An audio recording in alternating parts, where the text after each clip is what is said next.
Alright, hello and welcome everyone to the Devstream 183 breakdown. This is the last Devstream of the year, and we have quite a bit to talk about, starting with that we did not get the release date for 1999, but we got the release date for the release date, which is going to be December 12th at the Game Awards. We will know the release date as of then, which hopefully is a it's out now situation, but also could very well be, in my prediction, be about the 18th of December, which is a little worrying for those of us that have been around for end of year updates that haven't gone so well in the past. But the last one was pretty late in the month of December as well, which was Whispers in the Wall, and that went really well, I think.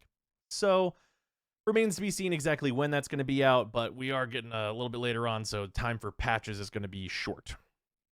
Otherwise, we saw Rhino Heirloom, which is going to be released early next year. I think it looks really cool from the kind of preview image, but we didn't see an in-game version of it. And it's always kind of hard to tell if a skin really is very good until you have it in-game, of course. They also did state that they are looking into some solutions for Iron Skin to not completely cover your fashion all the time if you don't want it to. So that's also going to be nice, that hopefully you'll be able to see the nice pretty skin when it comes out. Speaking of things that are going to be releasing early next year, though, the Coda system is going to be delayed. This is the Infested Lich system. This is going to arrive in the early parts of next year, probably with, like a 1999 Echoes style update, I'd imagine, instead of being this month, or the month of December. It's not quite there yet. For me personally, this is not a big negative, and like the reasons they stated for cutting this and moving it to later are basically so that 1999 comes out as like a really finished and well-polished update. And I prefer that. I prefer that over having an update that feels like it's missing things and like getting some of those features that are not core to the story later. I really had that as my preference, to have a thing that feels done and good, and to get extra variant of a system we already have later on. I would rather that than like a big buggy mess that has all the features that will only eventually be good when this would come out later anyway. So seems like a good trade to me to wait a little while for the Coda, personally. Other things with 1999 that we're going to get into, this is going to be the first quest that is going to require the Duviri Paradox, and it will also require the Lotus Eaters. The fact that it's going to require Duviri Paradox is going to be interesting. How and why exactly that is. It might have some story relevance, as the Duviri Paradox is a very weird place. For those of you that haven't done it, you should go do it. And how that is going to be needed for this story should be interesting. It might just be that there are like details about it that get talked about or something. But if it factors in any kind of an actual major story relevant plot point, I think that'll be really interesting, because we have not seen a lot of plot from 1999 other than that the Hex are after Albrecht. So that'll be curious to see how that resolves with that little requirement. Also, we saw another new character, which is a new Scaldra second in command, Victor. He is going to be voiced by Neil Newbon, who also did Fibonacci, and also prior to that, everyone, of course, knows him from being Astarion, and I probably butchered his name in these notes, if I'm going to be honest with you.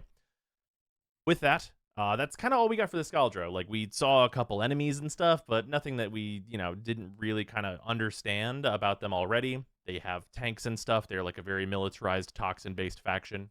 Kind of the things that I think we already really knew there. So, moving swiftly on, we talked a little bit about how the 1999 bounty system is going to work. The bounty system will work much like the one in the labs does, where it'll rotate and do all those things like we're used to from the Zarmon, but each one is also going to have a character associated with it that is going to rotate, and by doing those bounties with those specific characters, you will gain chemistry with the character that you are helping. That is going to be part of the relationship system. So you'll be able to build up through those missions if you want to, but also there is a large optional relationship system that is like basically just it seems like a huge like web of like conversation trees and like finding out things, like getting a lot of lore out of like all the different characters and all like the different hex and stuff, and kind of building up those relationships and getting to whatever scenes are in that system. They did state very specifically that if you don't care about this, there's not going to be any like stats. You're not going to get crit chance. You're not going to get like more damage or anything like that from this system. Although I do have a hard time believing there won't be some cosmetic in there somewhere. It is going to be a totally optional for the purposes of gameplay relevant things system, which I think is fantastic. I would, it would really suck to be like, you have to, go romance Letty if you want 500 additional health. That would really feel bad. So I'm glad that it's not going to be that way, and it's going to be much more of a just like deeper into the world for those that want to get into that. And of course, those that want to romance one of the characters, one or more of the characters. Speaking of which, because apparently it seems like the relationship system is going to have resets at some point or another. So they are going to have periods of time where you can do this stuff and, build the relationships with the characters. And then there's going to be like resets. I don't know if that is going to be an optional reset or not, because I feel like some people would just do it and get to whatever place they get to, maybe, get with Arthur or whatnot, and then they just be happy with that and want to leave it that way. I don't know if that's going to be an option for people, but they didn't want anyone to be locked into all of like the choices they made or who they ended up with and all that stuff, which I think is good. So no like power restrictions locked behind who you're in a relationship with or anything like that. And also the ability to kind of like, rewind and change your choices and change like what character you're romancing and all that stuff seems good to me. And then, big surprise, in addition to the endless capture mode that we're going to be getting, there is one new mode that I'm very surprised I get to be positive about. It is a new PVPVE mode, as described by DE. Personally, I would describe this slightly differently, and I do think this is maybe like, splitting hairs here, but it is more PvEVP than PvPVE, which has a few important differences. First of all, you can earn Conclave standing. It is PvP in a competitive sense, but it is indirect PvP. What this is two separate squads that do not interact combat like one-on-one with each other, where you are racing to complete the mission faster than the other team, which I think fits perfectly in with what a good PvP thing for Warframe would be. It is competitive, playing Warframe as you would. It's not Gambit, like people have been really wanting to say very badly, because Gambit does involve like invasions, and there's all kinds of like, differences in how it changes the mission fundamentally whenever there is player versus player combat actively happening. But the fact that it is indirect PvP and you don't have Warframes fighting Warframes and they are just competing for speed, I think is going to make this much, much more fun. In addition to that, there are a number of safety valves that are on this. So there is the playing versus players. There is also a version where you will race AI instead of having to go against other players. So if you really don't like PvP, you'll still be able to like do this game mode. I don't think they were specific that you can earn Conclave standing against the AI, but I think the big thing about this mode is making it good to lose is, I think, going to be the core that DE needs to get right. If they have the U versus AI, say that gives like, 100% of rewards, right? That gives you like a normal baseline of rewards that you're going to be able to use to get some of the new arcanes, as this is going to be the primary source of them. But whenever you're actually going against players, I personally would say that if you go against players and lose, you should get like 25% more than you get when you just play against AI. Even losing should be better than playing against AI, and I think that is really vitally important to people wanting to engage with a system where they can lose, because that is, of course, very different for Warframe, as it's pretty hard to lose in most modes. But I think this is really, really interesting. I think it's like structured like correctly for what can be good in Warframe in terms of PvP, and I'm very excited for it. It being the primary source of new arcanes also is, of course, probably going to make it very popular.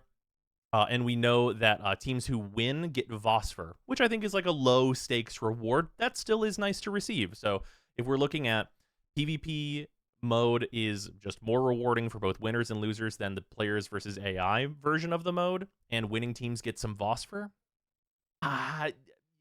seems good to me. We'll see if that has like a meta develop and stuff like that, but I think there's actually real potential in it. And otherwise it's just like, competing in normal game modes, which is cool. Other than that, we know what all the hex do now in terms of what their functions are within the syndicate, so we're just going to go through that really quickly. The Hex's roles: Arthur, Syndicate Leader, that's who you're going to level up through, so on and so forth. Amir is going to handle blueprints and items. That's going to be cyte 09, the AX-52 will be returning through this shop, as well as some other weapons. Aoi is going to be the Soma Cord shop, so you're going to be purchasing all the Soma Cords instead of finding them this time, so she's in charge of that over at the record store. Quincy is going to be cosmetics and Captura. This is also where the protocol skins, for those of you that want the realistic pistols and all that business, that's where all that stuff is going to be. And then Eleanor will eventually have the Lich weapons, but she will be the arcane shop for the purposes of the initial release. And then Letty is going to be your turn in for items you find that get turned into standing. So you can find pizzas and whatnot to turn in and then get standing with the totality of the hex. So that's going to be, pretty normal, really. Soma Cords being different is kind of interesting. It'll be interesting that those are going to be points instead of just hunting around for them, but I don't personally have a problem with it, and it of course fits very thematically there. And it seems like we're getting a lot of nice returning stuff that people have been looking for. Now, quality of life changes are pretty big. Pretty big quality of life change coming in here, and this is also going to be retroactive, so we're all going to be getting this. That is going to be that new players will be getting an additional Warframe slot and 5 additional weapon slots. 2 of those weapon slots are going to be that the Fragor and the Boltor blueprints that you currently receive as you go through junctions are just going to be items you instantaneously get, which I think is stellar. And this is just a phenomenal change for all new players. So whenever you log in for this change in 1999, you'll just get inboxed a new Warframe slot, probably for cyte 09, and 5 weapon slots for, well, obviously you're going to get a Fragor and a Boltor, but provided you've already leveled those, you can sell those and have 5 weapon slots. So that seems great. Fantastic quality of life change. This is a thing that players have wanted for a while. I think this gives a tremendous amount of freedom to new players, and especially along with, of course, the 50 platinum that you start with, you get a lot more customizability in terms of where you want to go. It's a lot more ease to work with within the inventory, especially having this additional Warframe slot maybe as you're dedicated to tossing stuff into helmet slot. Really, really good. Very, very happy to see this. Otherwise, we have the Nyx rework, and we also have cyte 09's abilities.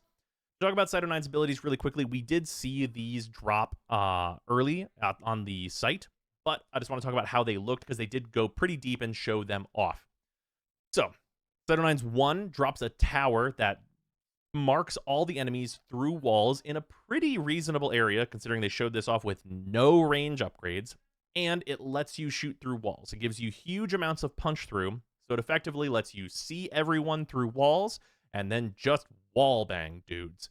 So just really, really effective for just turning all of your weapons into the ability to shoot through all the walls. Makes it so that whatever tile you're in doesn't really matter where you are. In fact, actually you'd want a bunch of walls so that the enemies are never a threat to you, I would say. So really, really good for just being able to clean up a bunch of enemies with a precision weapon. The 2 is shocking. The 2 lets you just pick any element in the game. From the preview, we really thought it was just going to be the 4 basic toxin and heat and such. No, it is any and all elements. You can just choose to drop an ammo pack that instantaneously reloads your weapon and makes your weapon that element, which is crazy ridiculous because it means that you can just at any point be whatever element you need. It won't work on melee because it is ammo packs that you drop that need to be picked up. But absolutely incredible looking ability that I think will be extremely, extremely good. And then the 3, shockingly, is the helmet. The 3 turns you invisible, and as long as you are getting weak point kills, it will increase the time that you are invisible. So potentially infinite invisibility. However, when it runs out, it does have a cooldown. We don't know if that cooldown is moddable, but on the Devstream it was 25 seconds. 25 seconds is a little steep, but if that's moddable, that can be made much, much better. And also, of course, ideally, you wouldn't ever leave your 3, so there's an aspect to that as well. In addition to that, we have the Exalted Sniper Rifle, which ricochets rounds when hitting enemy weak points and has an alternative fire that is a frost grenade that instantly freezes any enemy that it touches, which sets up for you being able to shoot weak points. From the stream, we couldn't tell if the Exalted Sniper Rifle was modded, but it was hitting for sometimes upward of 300,000 damage. So if that's the unmodded state of it, just using the other abilities to power it up, that's obviously very, very good and bodes really well for the power of the Exalted Sniper Rifle. And if it was minorly modded, can't talk, then that also, I think, bodes really, really well for Cyto 9 going forward. The passive also is really, really good, which is to build permanent crit chance up to 300% on weak point kills, which is tough to beat. That is a lot of crit chance. Obviously, it's only going to really factor into longer missions or missions where you're killing a lot of enemies, but it's a really powerful passive to have. Even getting, like, 50% of this instead of the 300% cap that it was is really quite nice. It's very good and just on theme for Cyto 9 in general. So Cyto 9 looks fantastic. I'm really excited to try this out. Excellent. Other than that, we do have an updated breakdown of the changes that we're getting to Nyx. So the changes that we're getting for Nyx are they're a little underwhelming. I think that she will be better, but I do not think that she will be a ton better. So to quickly go over this, she's getting a brand new passive, which is that if there are 5 or more confused enemies within her affinity range, you're going to get 200% critical chance on primary and secondary weapons. Solid stuff. I don't know why it's not also melee weapons in this case, because I think that's a bit odd, as that would be very nice for her, but it's only for your primary and secondary weapons for whatever reason. Her 1 is also, although this is the crit, although this is shown, to show this off real quick, this is shown with a Torrid.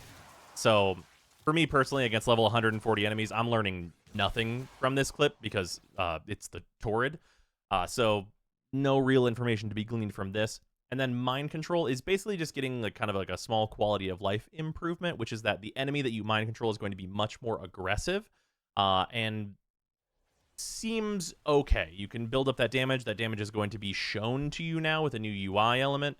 But the damage output, like seen in this clip, as you can see the mind control target here, just, it's not nothing, but it doesn't seem like a huge amount of something either. Obviously, it's very hard to fix an ability like mind control, so I think it will at the very least be better. And maybe on certain kinds of Eximus or something like that, it could really be powerful, but we'll have to wait and see for any of that. Psychic Bolts is receiving a pretty significant change. Psychic Bolts will now still strip the defenses of whatever enemy it touches, but when it does so, you are going to get the relevant upgrades from that. So if you strip armor, you're going to get armor. If you strip shields, you're going to get shields. If you strip overguard, you're going to get overguard, up to different caps that are going to be affected by strength. So you could potentially have a lot of armor, a lot more shields, and maybe a bunch of overguard on Nyx. I do think that these values here, like 25, 75, and 50, like per enemy, is like feels a little low, but could be better than it seems depending on how exactly this resolves.